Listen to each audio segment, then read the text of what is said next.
భక్తులందరూ కూడా హాజరయ్యి వరంగల్ జిల్లా నర్సంపేట మున్సిపాలిటీలో చైర్పర్సన్గా పెండెం శ్రీ లక్ష్మీ రామానంద్ ఘనంగా బాధ్యతలు స్వీకరించారు. ఆమె మాట్లాడుతూ నర్సంపేట ఎమ్మెల్యే దొంతి మాధవరెడ్డిపై విశ్వాసం ఉంచిన కుమారికి ధన్యవాదాలు తెలిపారు. పట్టణ ప్రజలు అభివృద్ధికి కాంగ్రెస్ పార్టీ మద్దతు వ్యక్తం చేసినందుకు కృతజ్ఞతలు తెలిపారు. చైర్మన్ త్రాగునీటి సమస్య, మౌలిక వసతులు, పారిశుద్ధ్యం, రహదారి అభివృద్ధి వంటి అంశాలను ప్రాధాన్యతనివ్వాలని చెప్పారు. మరియు ప్రజా సంబంధ సమస్యల పరిష్కారానికి కృషి చేస్తామని హామీ ఇచ్చారు. ఈ కార్యక్రమంలో వైస్ చైర్మన్, మున్సిపల్ కమిషనర్, కౌన్సిలర్లు, ప్రజాప్రతినిధులు పాల్గొన్నారు.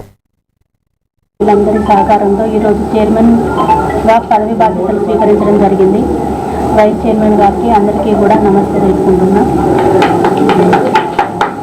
కాంగ్రెస్ పార్టీ చేస్తున్నటువంటి అభివృద్ధి కార్యక్రమాలను దృష్టిలో మేము అన్ని విధాల సేవలు అందిస్తాము. పట్టణాభివృద్ధిలో మా వంతు సేవ చేస్తామని ఈ సందర్భంగా తెలుపుకుంటున్నాం.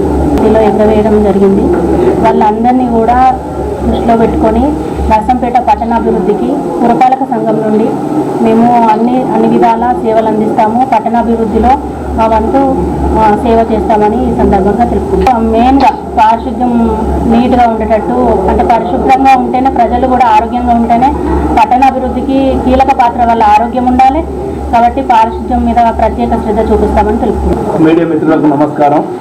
మాపై నమ్మకంతో, విశ్వాసంతో నర్సంపేట ప్రజలు కాంగ్రెస్ పార్టీకి అత్యధిక మెజార్టీతోటి అన్ని వార్డులలో మెజార్టీ మన ఏ విధంగా తీర్చిదిద్దాలనే వారి ఆలోచన ఉందో సారుగా ఉండి ప్రజలకు ప్రతి దానిలో అందుబాటులో ఉంటామని మీ మీడియా తరఫున ప్రత్యేకంగా తెలియజేస్తూ కృతజ్ఞతలు తెలియజేస్తున్నాం.